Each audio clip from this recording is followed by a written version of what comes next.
நெஞ்ச புடைச்சிட்டு தமிழன் தமிழன் என்ற ஒரு திமிரன் இருந்தால் நான் வந்துட்டா, நான் சட்டமன்றத்துக்கு வந்துட்டா, நான் சந்தில வந்துட்டா. பொய் சொல்லக்கூடாதுண்ணே. பெரிய தக்கா நீங்க. எடுத்தாலும் நான் யார் தெரியுமா, நான் யார் தெரியுமா, நீங்க யாரு, அவ்வளோ பெரிய லாடா நீங்கன்னு கேட்குறேன் நான். தம்பி விஜய் என்ன பேசுறதுக்கெல்லாம் உங்களுக்கு ரைட்ஸே கிடையாதுண்ணே. உங்களை காமெடி பீஸாக பார்க்குறான். தமிழனும் மனுஷன்தான், பெரிய ஏலியன் டெக்னாலஜிலாம் கிடையாது. நீங்கள் சொல்கிறது கேட்டலாம் செஸ்ட்டை புடச்சிட்டு போயிட்டு சண்டைக்கெல்லாம் போயிருக்கிற ஒரு பாயிண்ட்ல கருத்து முரண்னா தன்மையா எடுத்து வைக்கலாம். அதே அவ்வளவு தெனாவிட்டு பேச்சு தமிழன்னு சொல்லணும். எல்லாரும் மனிதர்கள்னு சொன்னா போதுமானதா இருக்காதா? தமிழன்னு சொல்றவங்க அடுத்தவன் எல்லாம் ஆடு மாடாவா நினைச்சிட்டு இருக்கான். எல்லாரும் மனுஷனா பாருங்கிறது திராவிடத்துக்கு சொந்தமான ஒரு கருத்தியல் போல பேசிட்டு இருக்கிறத பார்த்தா எனக்கு சிரிப்பா இருக்கு. பிரசாந்த்ங்கிற பேரை தூக்கிருங்க. எங்கெங்கெல்லாம் பிரசாந்த் அப்படின்னு போடுறோமோ அந்த இடத்துல மனிதர்கள் ஒருவன் போடுங்க. நீங்க சம்பாதிக்கிற பணத்தை உங்க குடும்பத்துக்குன்னு கொடுக்காம உங்க ஊருக்கே சப்ளை பண்ணுங்க.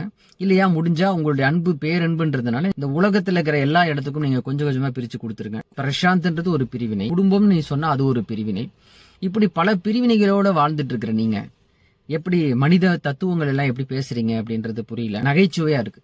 நானுங்கிறது வன்முறை அல்ல ராஜா.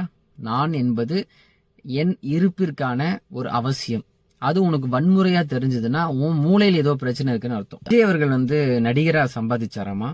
ஸ்டாலின் அவர்கள் வெறும் ஒரு கார் வச்சிருக்காங்கன்னா அவங்க உழைப்பினுடைய அங்கீகாரமா இவர் கருதுறார் போல இருக்கு. சீமான் கார் ஏன் வாங்க கூடாதுன்னா அவர் சம்பாதிக்கல, ஒரு கருத்தியல் அடிப்படையில தான் நக்கல் நையாண்டி பண்ணிட்டு இருக்காரு. உழைப்புனா என்னன்னு திரு பிரசாந்த் அவர்கள் தெரிஞ்சுக்கிறது பெட்டர் நினைக்கிறேன். இவருடைய கூற்றுப்படி பார்த்தா ஒவ்வொரு வீட்டிலும் இருக்கிற தாய்மார்கள் கடுமையான உழைப்பை செய்யறாங்க. ஆனா அவங்களுக்கு வருமானம் கிடையாது. அவங்கள ஏன் கணவன் வாங்கிய கார்ல நீங்க எப்படி பயணிக்கலாம், அவங்க வாங்கி கொடுத்த விலை உயர்ந்த ஆடைகளை நீங்க எப்படி அணியலாம்னு கேள்வி கேட்கிற மாதிரி இருக்கு உங்களுடைய பகுத்தறிவு. உழைப்புக்கும் உழைப்பினுடைய வெகுமானத்துக்கும் நிறைய வடிவங்கள் இருக்கு. இங்க எல்லாமே உழைப்பு தான். நீங்க அதை எப்படி வேணா புரிஞ்சுக்கலாம். உங்களுக்கு புரிஞ்ச வழியிலிருந்து அது வரும்போது அது உழைப்பினுடைய அங்கீகாரமாகவும், உங்களுக்கு புரியாத வடிவங்கள் அது வரும்போது அது ஏளனத்தினுடைய பிரதிபலிப்பாகவும் பார்க்கிற அளவுக்கு உங்களுடைய மூளை மழுங்கி போயிருக்கிறதா நான் புரிஞ்சுக்கிறேன். திரு பிரசாந்த் அவர்கள் பெரிய பகுத்தறிவு மாதிரி உட்கார்ந்து அரசியல் பேசுறது மேலும் மேலும் ஒரு எரிச்சலை தான் கொடுக்குது. தில் இருந்தா திமுக ஏன் இவ்வளவு கேவலமா ஆட்சி நடந்துச்சு, இவ்வளவு அவலங்களை ஏற்படுத்திட்டீங்க, திமுகவை பார்த்து கேள்வி கேள்வி. அவைக்க மாதிரி ஒரு அரசியல் கட்சி இந்த பூலோகத்திலேயே நான் பார்த்தது இல்ல.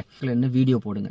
இந்த 2 வேலையை செய்யலாம். சம்பந்தமே இல்லாம இவ்வளவு நக்கல் நையாண்டித்தனமான ஒரு பேச்சை, ஒரு வெறுப்பை நாம் தமிழர் கட்சியின் மீது நீங்க வீசுறீங்கன்னா உங்களுக்கு வெறுப்பரசியல் மீது மிகுந்த ஈடுபாடு உண்டுங்கிறது தான் அது பிரதிபலிக்குது.